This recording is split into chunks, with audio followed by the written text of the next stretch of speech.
बिस्मिल्लाहिर्रहमानिर्रहीम। अस्सलाम वालेकुम नाज़रीन, आप यूट्यूब चैनल देख रहे हैं। मैं इमरान खान हूँ।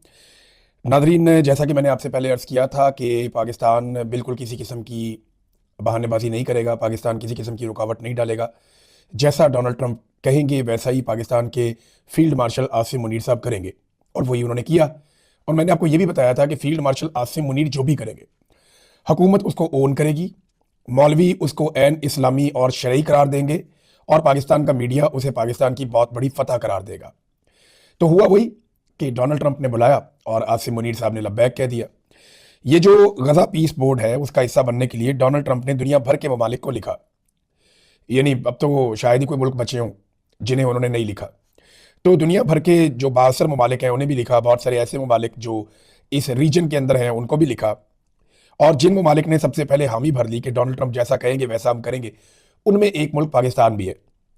अब जो डोनाल्ड ट्रंप के ये जो पीस बोर्ड का हिस्सा बन चुके हैं ममालिक, उनमें पाकिस्तान, इसराइल, यूएई, मिस्र, मराकश, काजाकिस्तान, उज़्बेकिस्तान, बेलारूस, हंगरी, ये ज़्यादा ममालिक जो हैं वो रशिया के जो आज़ाद होने वाले ममालिक हैं, ज़्यादा ममालिक वो है। इनके अलावा एक हंगरी है। पाकिस्तान और इसराइल ये दोनों इसका हिस्सा हैं, जबकि गल्फ़ कंट्रीज़ में से वहाँ पे एक मिस्र है, और यूएई इसके अंदर शामिल है। फ्रांस ने, कनाडा ने, जर्मनी ने, रूस ने, चीन ने, सऊदी अरब ने, तुर्की ने, पोलैंड ने, बरतानिया, ऑस्ट्रेलिया, भारत, इन ममालिक ने अभी तक हामी नहीं भरी। और बहुत सारे ममालिक हैं जिन्होंने अभी तक हामी नहीं भरी। तो डोनाल्ड ट्रंप ने कहा और आसिम मुनीर साहब ने कहा जी ओके हो गया, हम आ रहे हैं। अब ये गजा पीस बोर्ड, ये एक्चुअली डोनाल्ड ट्रंप साहब का अपना एक मंसूबा है, और उससे वो ये सोचते हैं कि ये गजा की पट्टी को एक तरक्की याफ्ता इलाके में कन्वर्ट करेंगे। यहाँ पे बहुत बड़ी बड़ी हाई राइज बनाई जाएंगी, यहाँ पे ज़बरदस्त किस्म के बीचेस बनेंगे, यहाँ पे कमाल किस्म की सयाहत के इलाके बनेंगे, और ये दुनिया का एक बड़ा महंगा प्लॉट है जहाँ पे वो दुनिया भर के सरमायाकारों को घेर कर दे गए। पैसा भी अपना नहीं लगा रहे, बल्कि जो ममालिक आ रहे हैं उनसे $1 अरब वसूल किया जा रहा है इस मेंबरशिप के बदले में। तो जैसा कि पाकिस्तान से उम्मीद थी कि पाकिस्तान ना करने की पोजीशन में तो है ही नहीं, इनकार तो पाकिस्तान कर ही नहीं सकता। पाकिस्तान इनकार करेगा तो डोनाल्ड ट्रंप वो तमाम पैगामात, मैसेजेस और वो तमाम चीज़ें एक्सपोज कर देगा जो पाकिस्तानी हुक्मरान डोनाल्ड ट्रंप के सामने जाकर बोलते रहे, और उसका इन्हें पाकिस्तान में नुकसान होगा।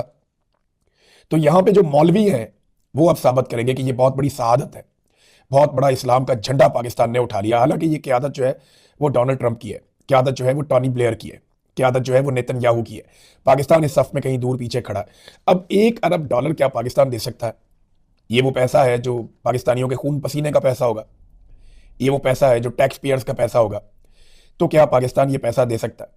ये बड़ा सवाल है ना।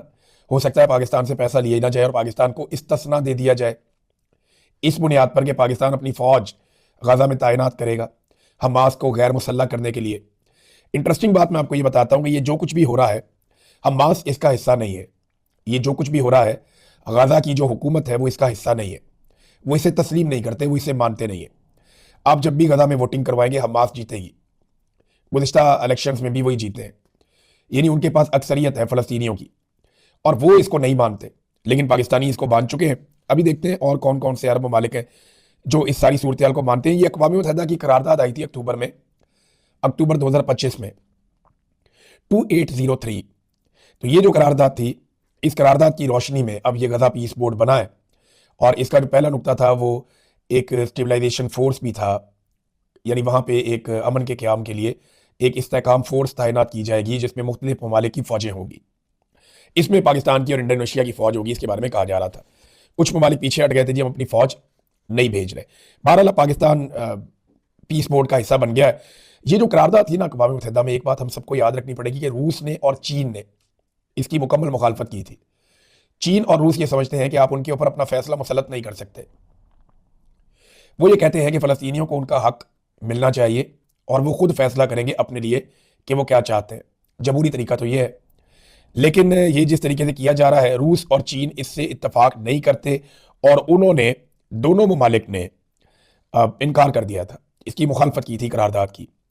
पाकिस्तान जो है ना नाज़रीन, अब मैं पाकिस्तान की अगर बात करूं तो एक बात तो बड़ी क्लैरिटी के साथ मैं आपको कह देता हूं, पाकिस्तान एक कॉलोनी बनता जा रहा है। एक आज़ाद और खुद मुख्तार मुल्क की बजाय डोनाल्ड ट्रंप की एक कॉलोनी बनता जा रहा है। ट्रंप साहब जो कहेंगे वो यही करेंगे, और कई ममालिक अपने मफाद में ऐसा करते भी हैं। लेकिन पाकिस्तान क्या ये अपने मफाद में कर रहा है?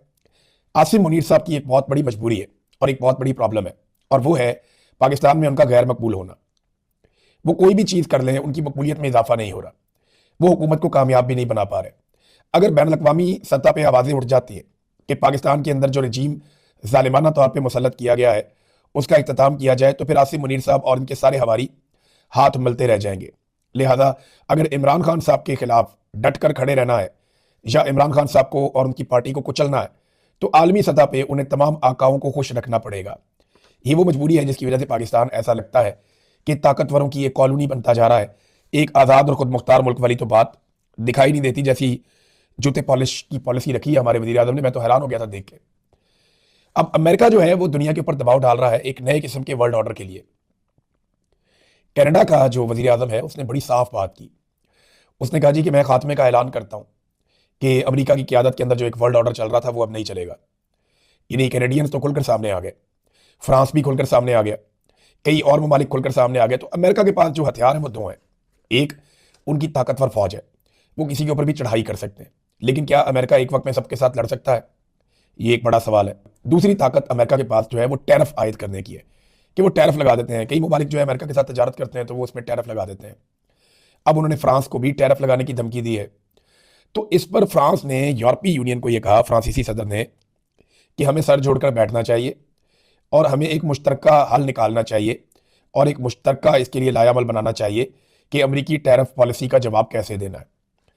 अब अगर यूरोप भी अमेरिका पे टैरिफ लगा देता है, जैसा कि अमेरिका यूरोप पे लगा रहा है, यूरोप को चाहिए क्या होता है? एनर्जी चाहिए, यूरोप को फ्यूल चाहिए, मादनियात चाहिए। ये सारी चीज़ें तो यूरोप बराह रास्त हासिल कर सकता है। इंडिया के साथ वो मुआहदे कर रहे हैं, गल्फ के साथ वो मुआहदे कर रहे हैं, रशिया से वो तेल और गैस ले रहे हैं, वो इस मिकदार में इजाफा भी कर सकते हैं। और चाइना के साथ अगर वो अपने ताल्लुकात बढ़ा लेते हैं तो फिर अमेरिका के ऊपर उनका इन्हिसार कम हो जाएगा। तो अब जो है वो गेम इस तरफ को जा रही है। इसके ऊपर नजर रखेंगे, इस पर हम बातचीत भी करते रहेंगे। अब आ जाए नादरीन ने पाकिस्तान की अंदरूनी सूरत हाल। देखिए, बैरूनी तो मैंने आपको बता दिया कि हर बात जो हमें कही जाएगी हम फौरी तौर पर मान लेंगे। बैरूनी कर्जा लेने का पाकिस्तान ने नया रिकॉर्ड कायम कर दिया, एक नया रिकॉर्ड बना दिया। 6 महीनों में पाकिस्तान ने कितना कर्जा लिया? गुज़िश्ता 6 महीनों के अंदर अंदर जो बैरूनी कर्जा है वो 1254 अरब, यानी ये लगभग 4 अरब 50 करोड़ डॉलर बनते हैं। ये पैसा पाकिस्तान लेता जा रहा है, लेता जा रहा है। और ये पैसा पाकिस्तान का जा कहाँ रहा है? कोई तरक्याती प्रोग्राम तो चल नहीं रहे, ना कोई नए डैम्स बन रहे हैं, यूनिवर्सिटीज़, कॉलेजेस, कोई नई सड़कें, कोई रेलवे, कुछ बन रहा हो, कुछ बड़ा हो रहा हो पाकिस्तान के अंदर, कुछ नया हो रहा हो पाकिस्तान के अंदर, या बहुत सारे जंगलात लग रहे हो, नई नहरें निकल रही हो, कुछ भी ऐसा नहीं हो रहा। तो जब कुछ भी नहीं हो रहा तो ये इतना सारा पैसा लेकर डाल कहाँ पे रहे? ये पैसा किसकी जेब में जा रहा है? ये सवाल मैंने कई मरतबा पूछा, आज तक इसका जवाब किसी ने नहीं दिया। बस उड़ान पाकिस्तान की एक कहानी सुना देते हैं।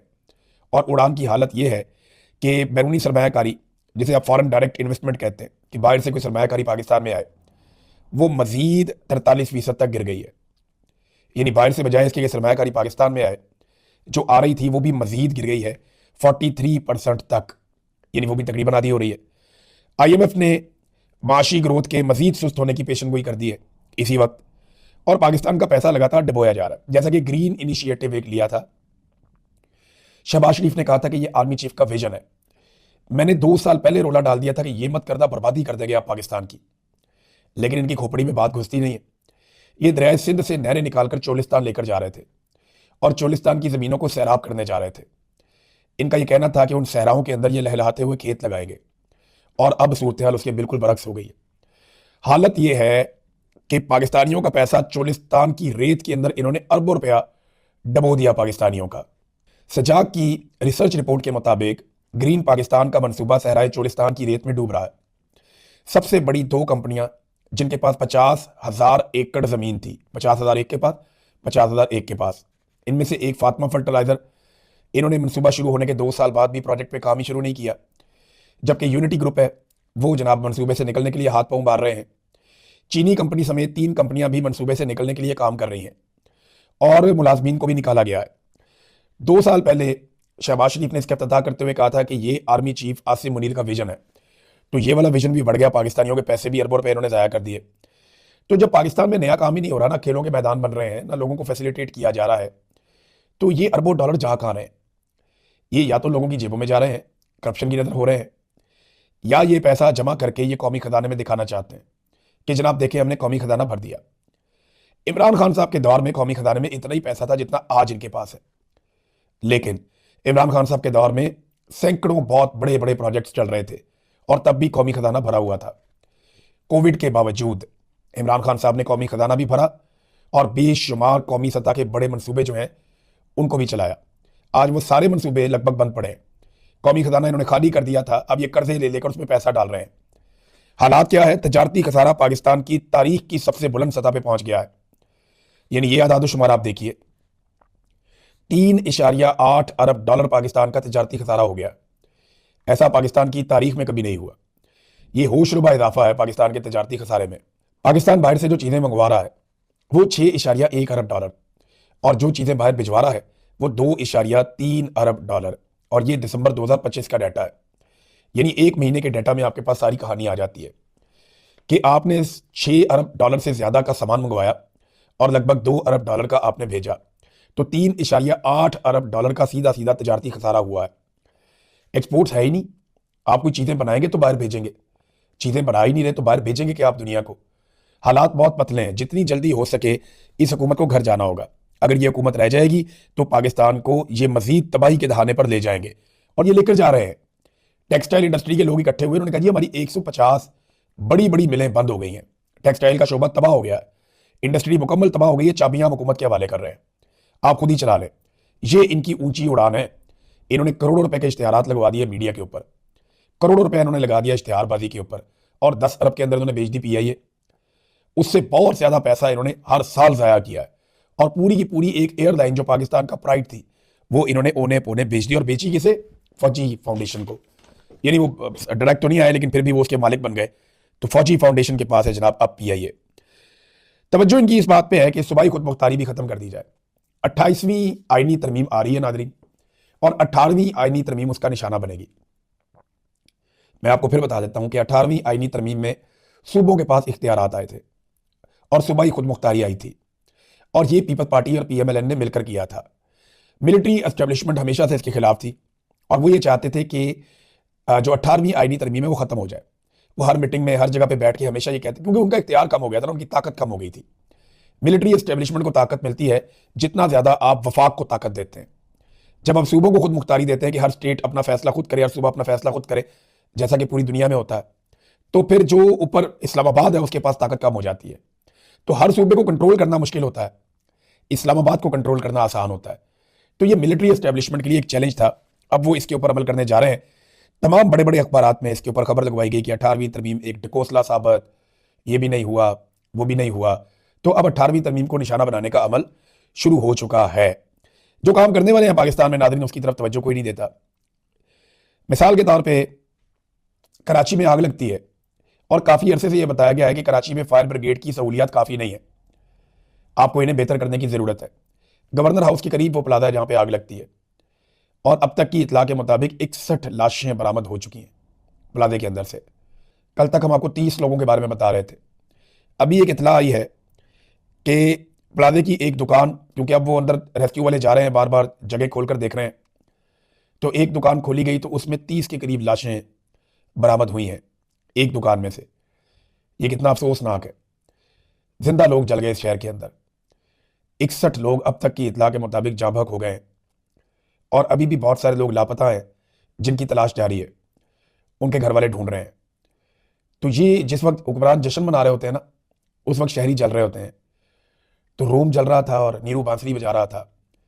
इसकी अमली मिसाल है ये कि एक तरफ पाकिस्तानी जल रहे थे और दूसरी तरफ हुक्मरानों के टिकटॉक आ रहे थे नाचते हुए, खुशी वाले, जर्क बर्क लिबास, चकाचौंध, शानदार अय्याशी वाली जिंदगी, आसाइशों से भरपूर किस्म के खाने और हर चीज़। इन्हें बिल्कुल भी आवाम का एहसास नहीं है। एक दुकान से 30 लाशें बरामद हो गई। अंदाज़ा करें आप कितनी तकलीफ दे बात है। और अभी ये बसंत भी मनाएंगे, पता नहीं कितने लोगों का गला कट जाएगा। मुझे बहुत बहुत शौक है गुड्डी उड़ाने का, ये पतंगबाजी का बहुत शौक है, लेकिन जिस तरह के धागे आ चुके हैं, जिस तरह पतंगबाजी होती है, ये सेफ रही नहीं। यानी मैंने सारी ज़िंदगी पतंगबाजी की है, लेकिन जब ये सेफ नहीं रही तो हम लोगों ने छोड़ दिया इसको कि इससे लोग मर जाते हैं। लेकिन पंजाब हुकूमत अब इसका रिस्क ले रही है, वो ये करना चाहती है सिर्फ और सिर्फ अपनी फेस्टिविटी दिखाने के लिए। तो इसमें इमरान खान साहब की बहन ने भी एक बात की, देखें कल उन्हें मार पड़ी है वहाँ पे। उनकी बहनें गिर गई। उन्होंने सारा बताया कि हमें कैसे पुलिस वालों ने आकर मारा। 4 SHO थे, 500 पुलिस वाले थे, उन्होंने बहुत टॉर्चर किया, बहनें भी गिर गई। वहाँ नौजवानों को गिरफ्तार किया, बहुत मार कुटाई ये करते रहे वहाँ पे पुलिस वाले। तो उन्होंने सुबह वो फिर आ गई। अजीब रेजिलियंस दिखाई है इस खानदान ने, यानी इमरान खान साहब ने, उनकी अहलिया ने, उनकी बहनों ने, उनके रिश्तेदारों ने बड़ी रेजिलियंस दिखाई है। इतनी तकालीफ और इतने जुल्म और जबर के बावजूद ये लोग हर मरतबा डट कर खड़े होते हैं। तो इमरान खान साहब की एक बहन आई, उन्होंने कहा जी कि अगर जजेस इंसाफ नहीं दे सकते तो घर चले जाएं, आपको इंसाफ देने के लिए इस मनसब पे बैठाया गया। और इन जजों ने जाके अल्लाह रब्बुल इज़्ज़त को जवाब नहीं देना। ये जो जज बारीक वारदातें डाल रहे हैं ना और इंसाफ देने से इनकारी हैं, इन जजेस को अल्लाह रब्बुल इज़्ज़त के यहाँ सख्त इम्तिहान का सामना करना पड़ेगा। ये अल्लाह को कैसे जवाब देंगे कि हमने नाइंसाफ़ी की थी, हम जुल्म के हिस्सेदार बने थे। कहने को इस्लामी जमहूरिया पाकिस्तान है, लेकिन क्या यहाँ पे फैसले इंसाफ के मुताबिक हो रहे हैं? अपनी मर्जी के जज लाकर बिठाए गए हैं जो बिल्कुल इंसाफ नहीं दे रहे। तो इमरान खान साहब की बहन ने कहा कि जब बसंत मनाएंगे तो हर तरफ इमरान खान के नाम की और इमरान खान साहब के तस्वीरों वाली पतंगे उड़ती हुई नजर आएंगी। ये इमरान खान की बहन ने कहा। तो पाकिस्तान तहरीक इंसाफ के जितने भी टिकट होल्डर्स हैं, उम्मीदवार हैं, जीतने वाले हारने वाले अहदेदारान हैं, वो सारे अपने अपने तौर पर या पतंगे तैयार करवाएंगे बड़े पैमाने पर। लाखों रुपए की पतंगे आप देखेंगे हवा में उड़ेंगी और उनमें आपको इमरान खान और पाकिस्तान तहरीक इंसाफ के झंडे नजर आएंगे। इससे पहले आपको याद है कि पंजाब में पाकिस्तान तहरीक इंसाफ का आप झंडा नहीं उठा सकते, पंजाब पुलिस बहुत मारती है। लेकिन अगर हर तरफ पाकिस्तान तहरीक इंसाफ की पतंगे उड़ रही होंगी तो पंजाब पुलिस किसको मारेगी? चादर और चारदीवारी का तकद्दुस तो ये पामाल कर नहीं सकते। और अगर घुसेंगे तो किस किस के घर में घुसेंगे? फर्ज करें एक घर से एक पतंग उड़ी हुई है, PTI का झंडा उस पर बना हुआ है, पुलिस अंदर आ जाती है तो वो तोड़ के फेंक देंगे। आप क्या कर लेंगे? आपके पास कोई सबूत नहीं, आप कुछ नहीं कर सकते। तो ये बड़ा इंटरेस्टिंग माहौल बनेगा जब बसंत आएगी। मेरा नादरीन थोड़ा गला ख़राब है, 1-2 दिन थोड़ा सा आपको बर्दाश्त करना पड़ेगा। मैं इसी तरह बात करूंगा। अब तक के लिए इतना ही, अपना ख्याल रखिएगा, अपने चैनल का भी। अल्लाह हाफ़िज़।